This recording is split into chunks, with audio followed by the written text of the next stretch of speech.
Okay, that's the major challenge for now, right? Yes, sir. Client not giving us the right instruction on what to do, and at the end of the day, we find ourselves in a fix. We deliver jobs, and at the end, the client may reject you to say that is not exactly what we wanted to communicate. And like I said, that problem is mostly with the Asian clients who find it difficult to communicate purely in English.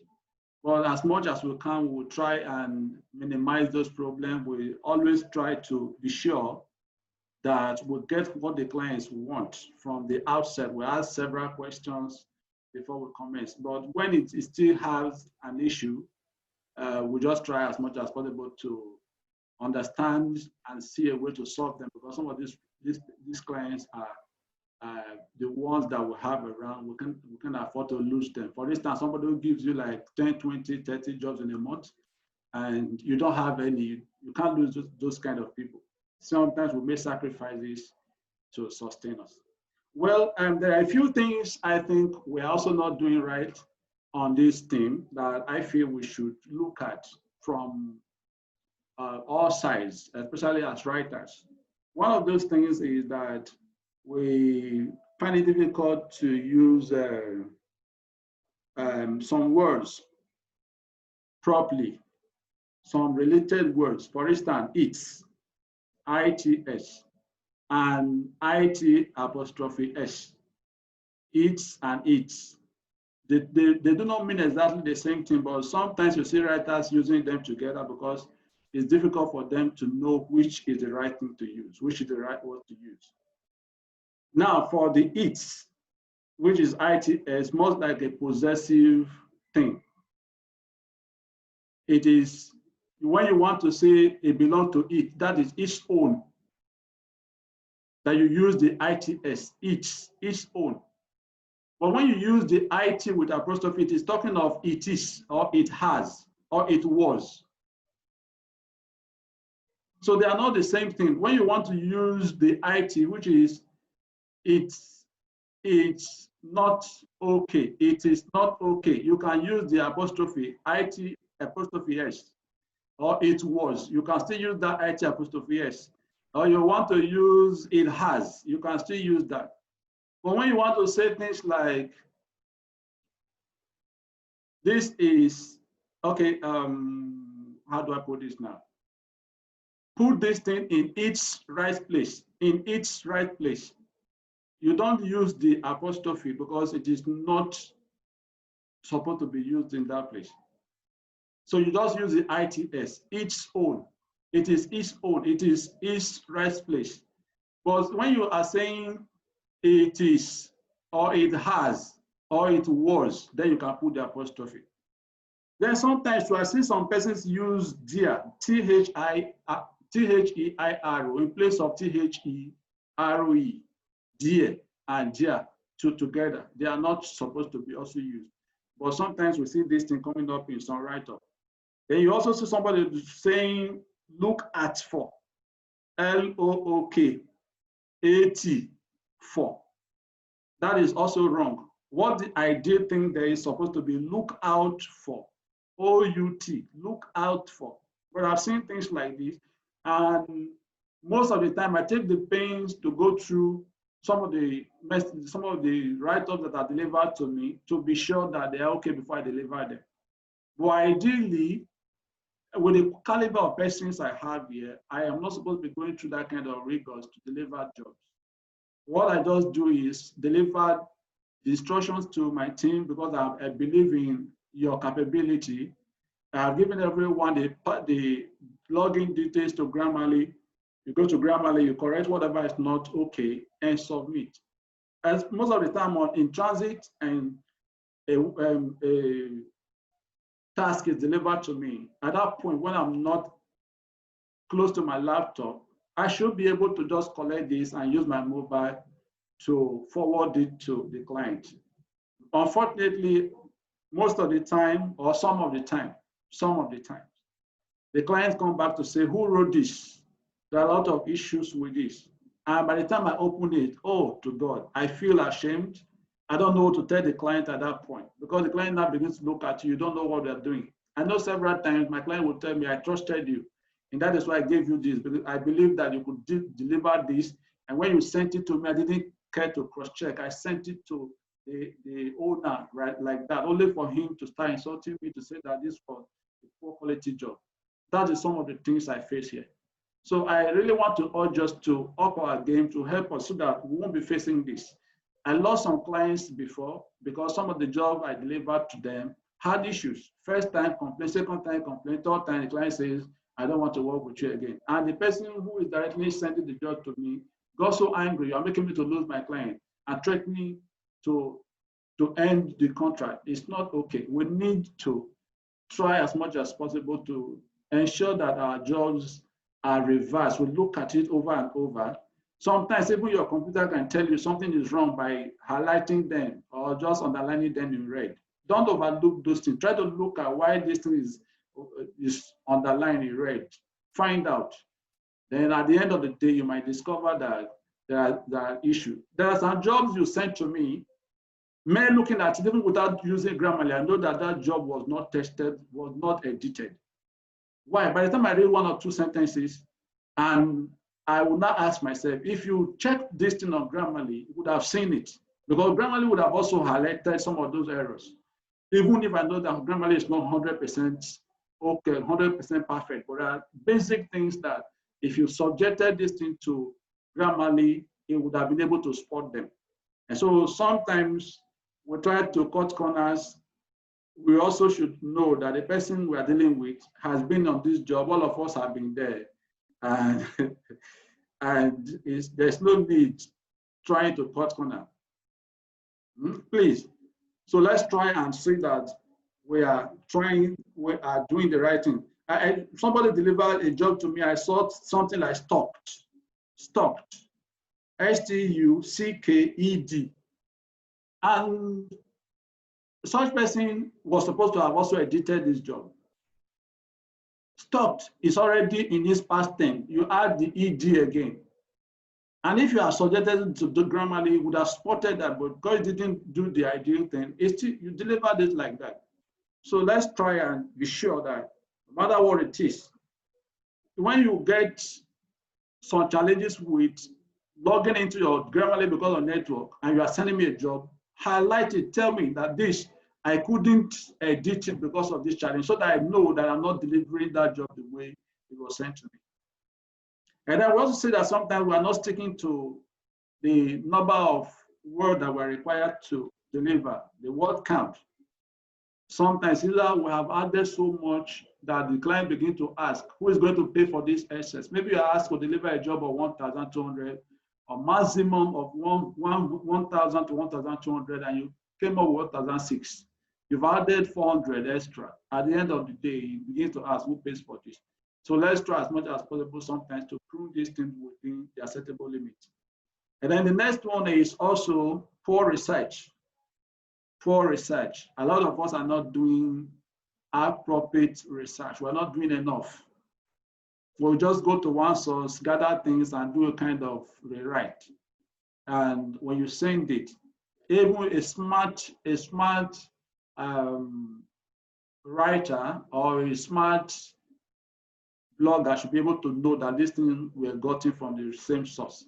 But by the time you put the same topic and you see sources, if you click on it, everything you have used, if it's from the same source, all the points will just be there. Even if you try to rearrange them, they will just be the same. But if you got your point from different sources, you are likely to add one or two things to them. I hope we're getting that. All right, the next one too is that our jobs sometimes are not properly formatted. A lot of white spaces, you write a topic, you write a subheading, you leave like 2 spaces before you continue with it. Those spaces are not really too necessary sometimes. And then sometimes we also use some fonts, especially this area or whatever. They look so ugly. But sometimes now, for a very long time, I've stuck to these. There are a few of these ones I've been using for some time now that really helping, and they're not giving us too much stress while we use them. So we should try as much as possible, like Cambria, for instance. I'm using Cambria for some time now. It comes out very fine. So when you use a particular font and it's not looking too okay, try as much as possible to change them to something more decent. Then we can leave it at font size 12 for the body of the write-up, while we use bigger font for the main heading. Subheading could be like 14, while the body should be like 12. That should be okay. Then we also have issues with editing with Grammarly. Editing with Grammarly, a lot of things are coming up from there. It looks like some persons do not actually know exactly what to do with Grammarly. If you are using Grammarly, a few things should just come on. Let's look at, let me try and see if I can share my screen here to see.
Are you all seeing this? Hello?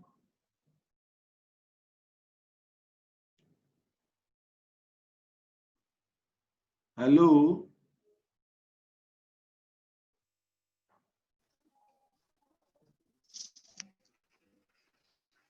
Can you see me now? Just unmute yourself and tell me if you can see my screen.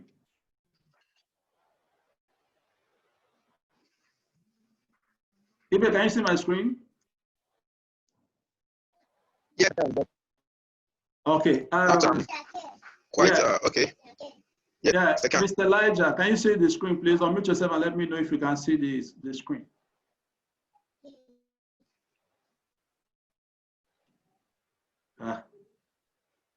Disappeared. You know, sir, can you please unmute yourself too and let me know if you are seeing the screen?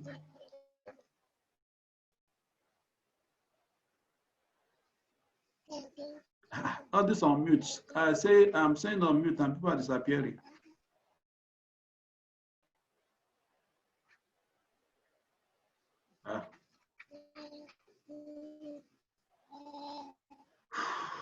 How many of us are still there? Just 2 of us. What happened? The one that I said on mute disappeared. Balaja, are you still there? I just disappeared too. Okay, I was trying to look at how we sometimes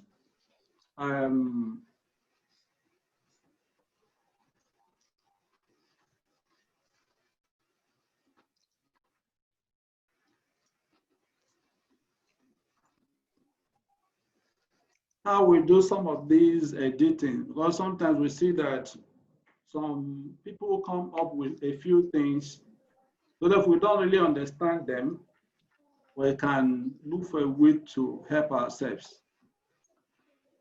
Now, okay, we can see the screen. Can you now see the screen?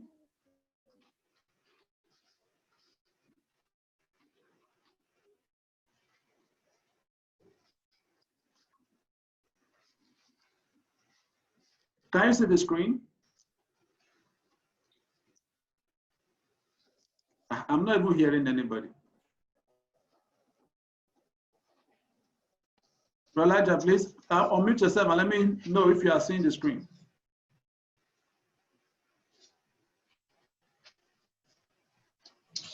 Can you hear me? Yes, okay, now I can hear you. Ibe, can you hear me, please? Yeah, I can see this. Yeah, Ibe, you just muted yourself. Unmute yourself and let me hear from you. Hello. Okay, can you see the screen?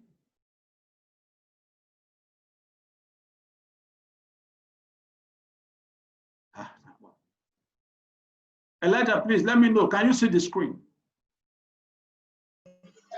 I can see the screen. I can see it. Yeah, you can see the screen, right? Yeah, I can see it. I can't hear you all.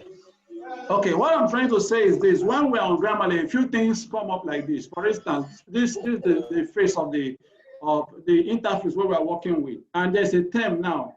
There is a particular this on my left side is what we are working on the task we are to edit. Now, terms have been highlighted, and you have a comma on the original work. But the other side says it strikes out the comma for you, either to retain the comma or to remove it. So if you are working with Grammarly, you have two choices to make. If you are to retain it the way it is, you just simply click here and dismiss what Grammarly is suggesting to you. But if you want to take what Grammarly has said, you click on the red one that Grammarly has highlighted to accept Grammarly's own suggestion. Is it understood? So if you click on this now, the comma on this side of you, if you click on this comma will disappear because Grammarly said you should remove it. But if you click on this side, which is to dismiss what Grammarly is suggesting, you retain your comma. So if we click here now, you see that the comma has disappeared because that is what Grammarly wants you to do. Then you go to East. Mr. Joseph, I can't hear any of you anymore. Okay, you can hear me again. Hello? Mr. Ibe?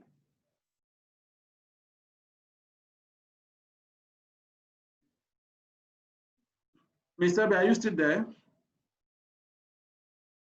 Elijah, can you hear me?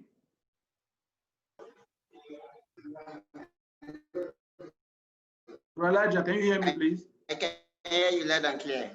Okay. So that is how we remove or add. Like in this other one now, they said although the opportunities to minimize your losses or increase one's investment are real. However, understanding how the futures market works is essential. But Grammarly is saying are essential. But if you look at the two sentences, using your understanding of English, you know that this one on the left side is actually correct. Because the word says, however, understanding how futures market works is essential. But Grammarly is looking at futures, maybe as plural, and doesn't understand that futures market is a singular term for a particular institution. So in that case, you can ignore this. So if you want to ignore this to retain your ease, you simply click on this dismiss, and it will be dismissed. Then for the plagiarism issue, which is also one of the big things we are facing, to check for plagiarism, you simply click on these under, and it brings out the plagiarism stuff, and you look at if there are things that need to be corrected. If there are none, but in some cases, unfortunately, I didn't have any listening. In some cases, you might see issues with plagiarism, and then you try as much as possible to correct them. Anyone that you click on and you see it highlighted on the left side, you try to reduce it so that we don't have so much of that on our hands. All right, that is it. That is that for the Grammarly. Then we also have another issue with not keeping to time. Not keeping to time. This was one of the main things I suffered when I came to Bonny Island. I came to Bonny Island, I had a few clients. Ibe, you must be aware of the woman we were writing for. Hello? Who had those luggage. Are you guys still there? Yes, well, I'm still here. Can you hear me now?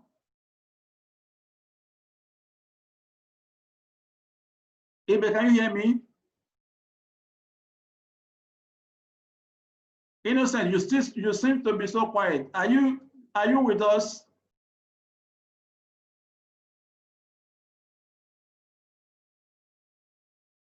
Okay. So we had a woman who was giving us a lot of jobs then while I was in Woji base, aware of that woman. And by the time I came to Bonnie, we started having issues with time, especially because of the network here. I would send jobs to the writers. By the time they deliver it, the network here wouldn't allow me to upload the concluded job to the woman. Sometimes the people asked to deliver the job would spend several more hours. By the time the job comes in, the woman says, I've asked another person to do it. So after a few of those challenges, the woman decided she will not give us any job anymore. And then we lost her. After some time, after several months, I tried to talk with her. She came back again before the corona pandemic now came in, and she started saying that she wasn't having more clients anymore. A lot of clients have disappeared, maybe because of challenges and so on. So for now, we don't have her anymore. So at the moment, we have just one dependable client who has multiple clients on his own side that he received jobs from and sent them to us. So let's try the best we can to retain the one we have, because it is clear that we're not getting too many persons at the moment. Everybody is aware of the challenges across the world, which the coronavirus pandemic has made worse. So it's likely more challenges will still come. Countries are facing recession at the moment. And so we have to try the best we can to deliver top-notch jobs to our clients so that we don't lose them. And then the next one also is not enough creativity.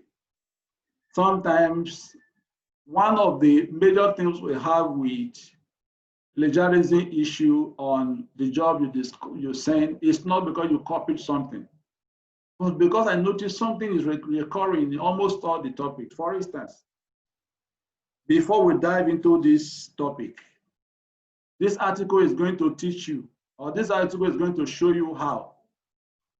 In this article, we're going to talk about, we're going to take a look at, we're going to examine. So anytime you use that sentence in any of those topics, the Grammarly highlights it as a plagiarized sentence because it's almost everywhere on the internet. So we'll just try as much as possible to see if there are other things we can say that are not everywhere. And sometimes even if this is highlighted, it just has to be like 1% of the entire work. But when in the middle of the whole thing, leave your comment using our comments box below, or we want to hear from you. Those things are also highlighted sometimes. If you are editing with Grammarly, you might have also spotted that. So along the line, we discovered that before the irrelevant things add up, your plagiarized words begin to talk like 5%. So the ones that are actually not important, let's filter them out so that we can minimize whatever the system is picking as plagiarized words. And then the next one also is repetition of words to fill the gaps. If you want to write on a particular topic, from your intro to where you begin to talk the main thing, you have used some sentences about 3-4 times, meaning the same thing.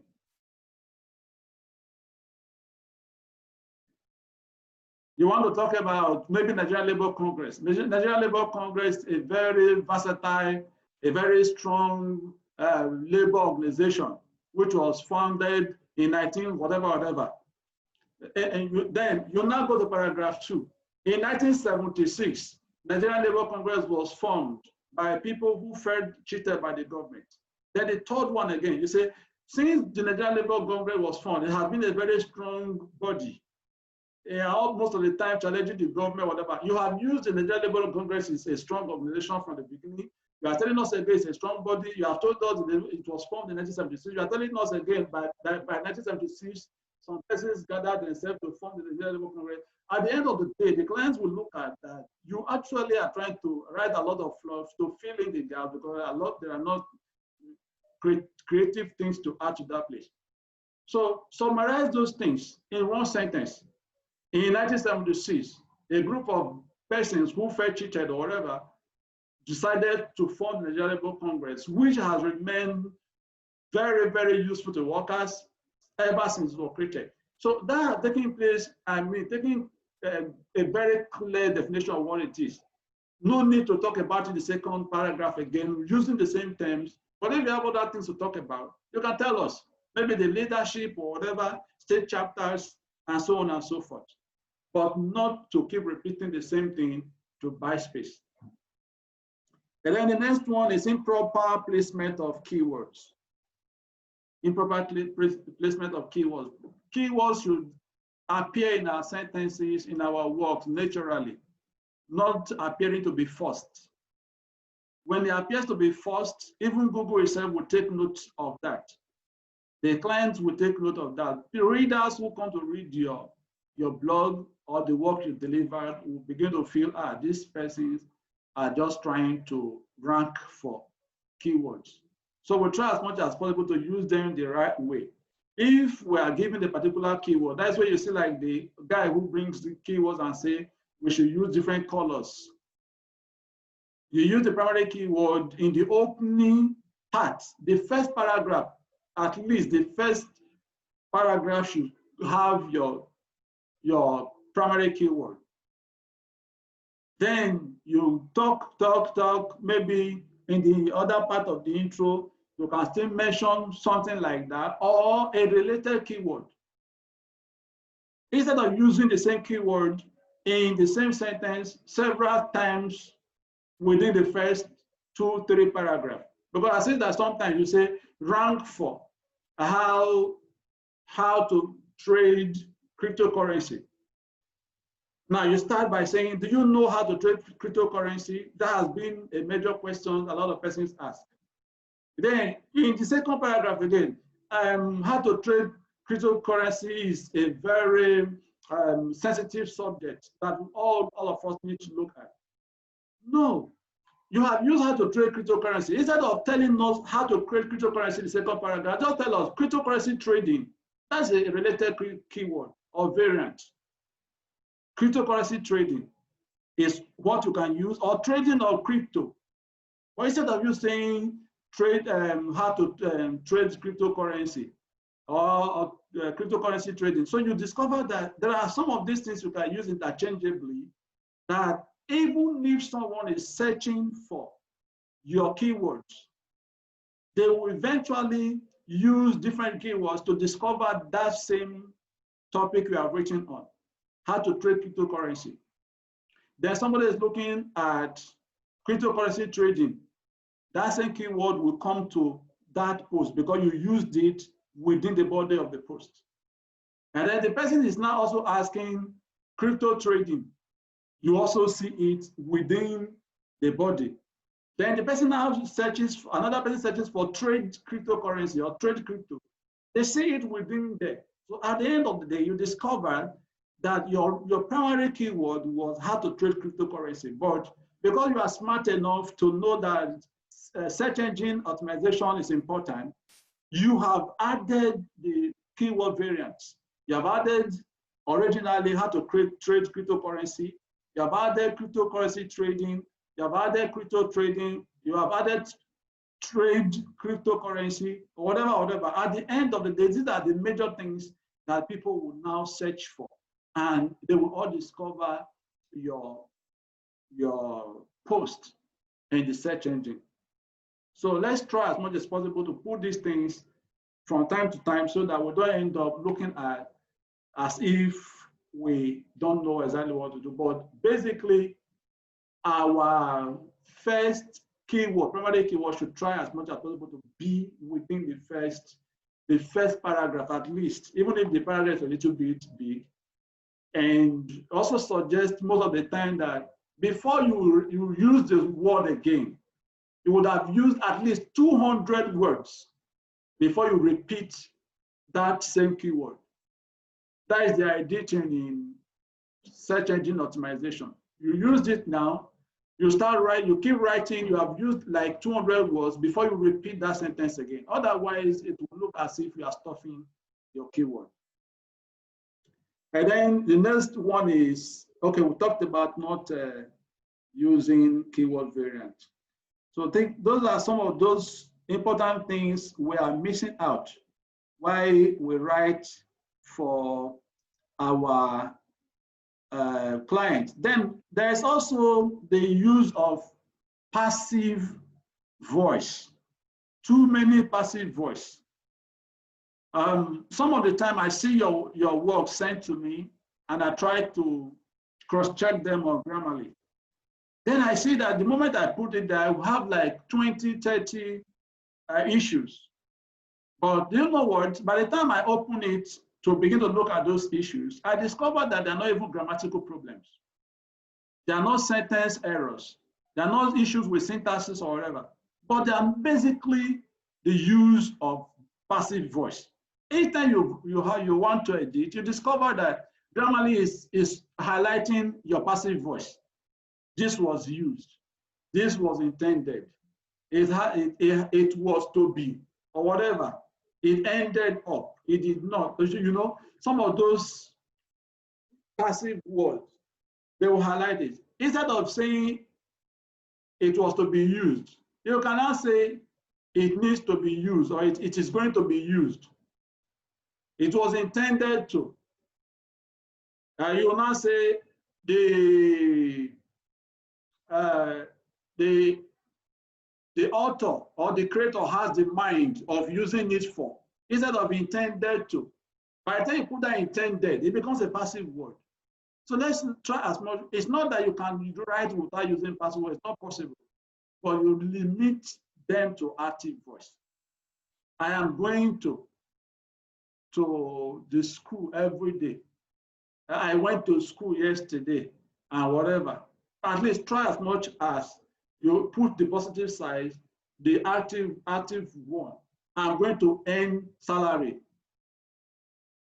I tried to earn salary. No, they're not the same thing. By the time you have put you tried to, I would have loved to earn salary. No. But if you want to put in I want to earn salary, that is passive voice. It is only when some of the time you want to use the active voice and that ends up making that work a plagiarized one, that you try as much as possible to use another voice, which might end up as passive voice. But most times you discover that when you try to you want to correct some, maybe rewrite some words from a particular website, you discover that if you use the same voice, it will end up being the same article. What you do is you try as now alter the language, bring in passive voice, do the other way around for him to at least make sure that they don't look exactly the same. In that case, you try as much as possible to do the best you can to minimize the passive voice. And then the final one is forgetting to add the conclusion part.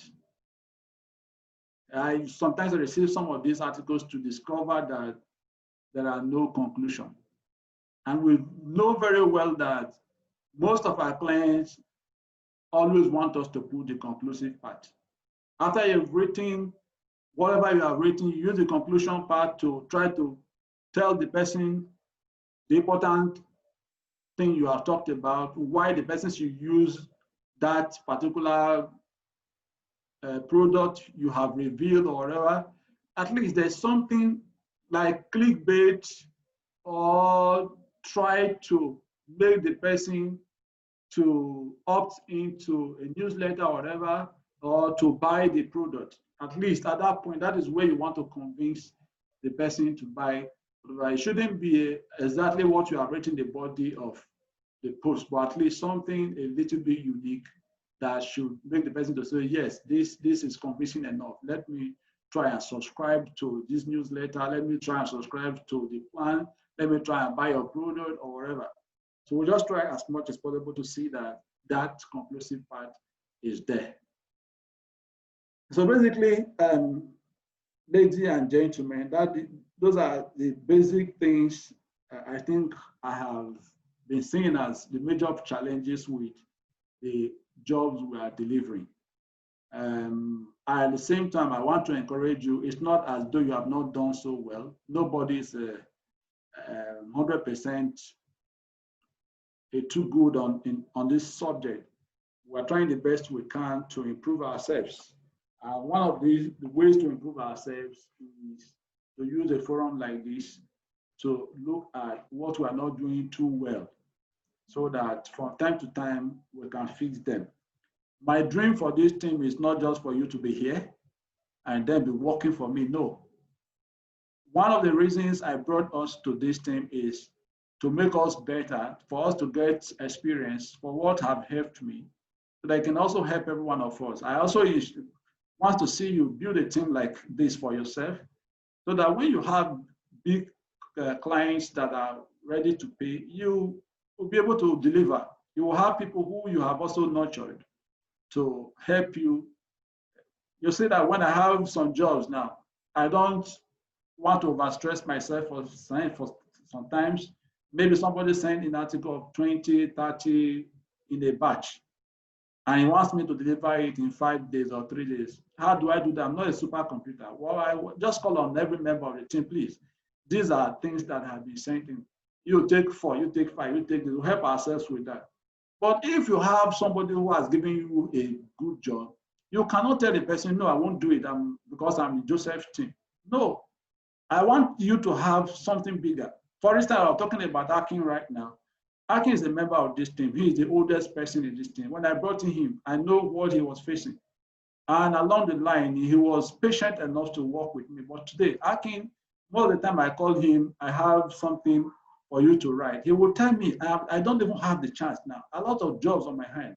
I understand that is one of the reasons why I brought him. That is a testimony for me. For instance, he has a client now who gives him an ebook to write every month. So for the whole of the month, is either he's writing 30,000 word ebook or 90,000 word ebook. How do you expect such a person to have time to write for my team? He wouldn't. But I just still once in a while call him. Do you have any space to handle anything? If it's chance, he handles it. So the same thing for you. So don't just sit down and believe that it's only Joseph. I don't want to offend him. Yes, you don't want to offend me. But whenever I give you a job, try the best you can to deliver it. But if you have something in your hands, also let me know. I have something on my hands, I can't meet up. I would look for the next person on the team to give it to at that point. When you are free, we know you are free, we also give you the jobs to handle. We want everybody to be better, we want us to earn better, we want us to develop ourselves to the point where we'll have clients who will trust us to the point of not wanting to have another writer besides us. So once again, I say thank you so very much for the sacrifices you are making on the team. Thank you for being there each time we call upon you to help out whenever there are challenges. And at the same time, I want to say sorry for some of the inconveniences you have suffered, because along the line, it's not anybody's fault. It's a professional thing, it's a business. Sometimes you just, maybe by 10 o'clock, you see a client saying, please, there's nothing I can do. I want this job done within so and so. What do you do at that point? You need to look at how to fix it. You look for somebody who is available at that point. Even if it can't be done, please, tomorrow morning, let it be delivered. I know that you people have lived up to expectation. You have tried the best you can, and I still believe that we'll have enough, we still have space for improvement. And from time to time, we'll meet and see how we can put our heads together to solve some of the problems we have. God bless you. Thank you so very much. And I think we'll be stopping here today. Next time. have as our challenge again. Thank you so much. So I will try and send the recorded message of this meeting to every one of us, especially for those who were not here, so that they will understand what we're talking about.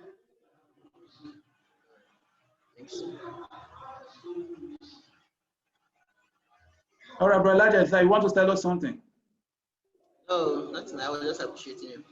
All right, thank you so much. God bless you.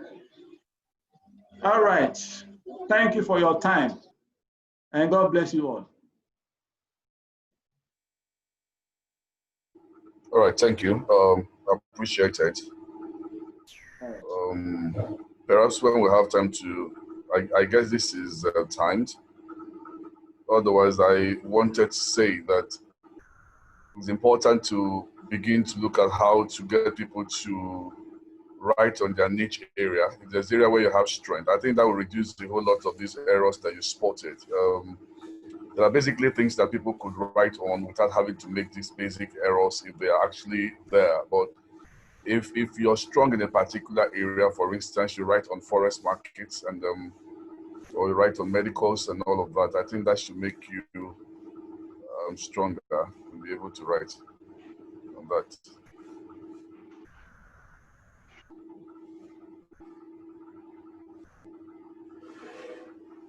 Okay, that is understood, Innocent. I'm trying to see how that can be done as well, because I understand that having people with special ability is important. But unfortunately, because of the situation we find ourselves, a lot of persons who we think should have these abilities are still not on the thing.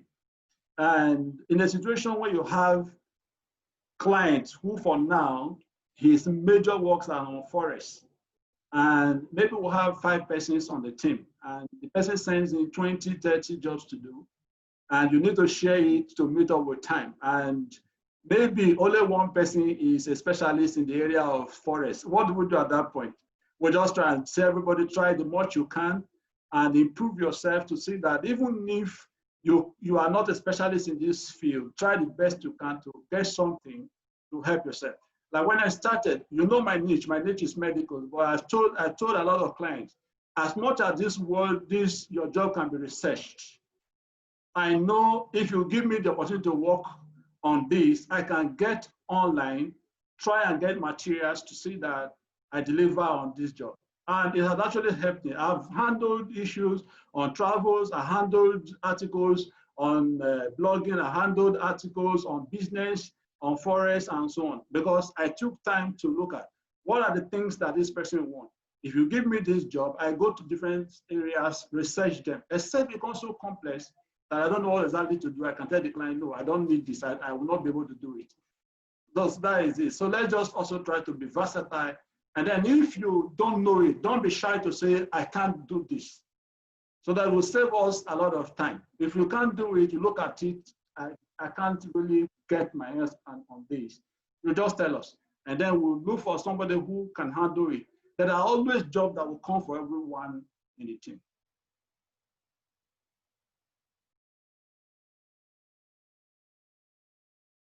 All right.